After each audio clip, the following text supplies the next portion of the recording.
আমি একটা পকোড়া করব, তো সেই পকোড়ার জন্য এতে নেওয়া আছে পেঁয়াজ কুচোনো, আলু একটু লম্বা লম্বা করে নিয়েছি, ওটা পাতলা পাতলা করে, তারপরে পটল দেওয়া আছে, তারপরে ওতে একটু আদা বেটে দেওয়া আছে, আর লঙ্কার গুঁড়ো, হলুদ ও লবণ দিয়ে মাখিয়ে রেখেছি। মিনিমাম 15 থেকে 20 মিনিট মতন মাখিয়ে রেখেছি, তারপরে এটাকে নিয়েছি। এবার এর মধ্যে দেবো বেসন আর একটুখানি বেকিং সোডা দেওয়া আছে, এটাকে ভালো করে মাখিয়ে নেব।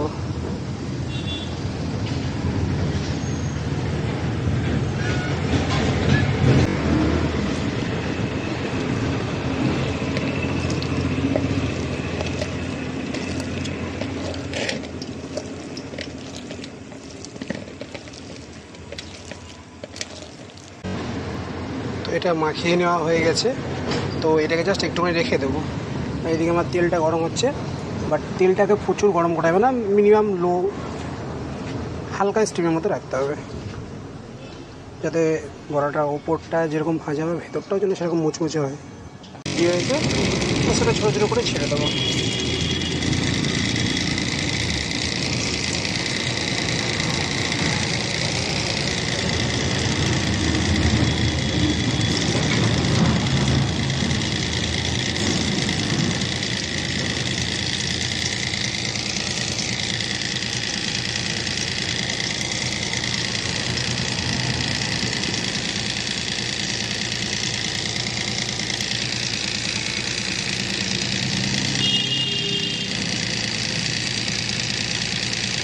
এটা হচ্ছে, তো ওয়ান সাইড হয়ে গেলে এটাকে উল্টিয়ে দেবো।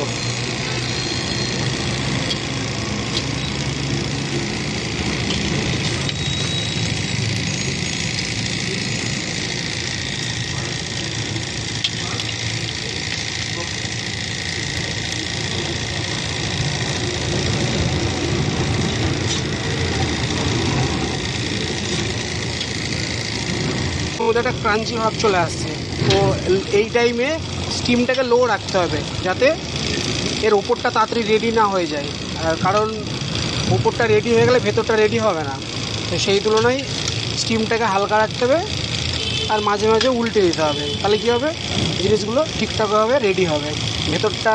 কারণ এটা তো আলু আছে, পটল আছে, প্লাস পেঁয়াজ আছে, আর যদি তাড়াহুড়া করে রেডি করে দেন তো সেই সময় কী হবে উপরটাই ভাজা হয়ে যাবে, ভেতরটা কিছু হবে না।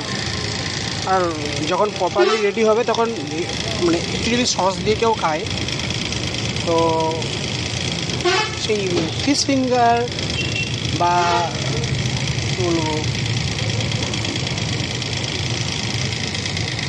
একটু ব্রাউন হয়ে আসছে, যেমন ফ্রেঞ্চ ফ্রাই হয় না, ফ্রেঞ্চ ফ্রাই, তো ওরকমই সস দিয়ে খাবেন, মিওনিজ বা সস দিয়ে, এর টেস্টটাও সেরকমই লাগবে। আর বাড়িতে একবার বানিয়ে দেখবেন, ওয়েস্ট যে জিনিসগুলো ঘরের মানে ফ্রিজে থেকে যাচ্ছে সেগুলো গুছিয়ে মাখিয়ে নেবেন, এগুলো খুব সুন্দর লাগবে।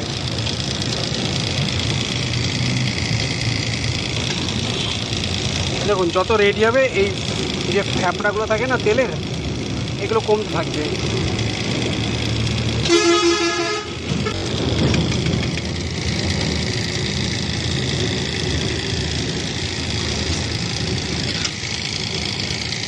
আবার নতুন করে কিছুটা ছাড়বো।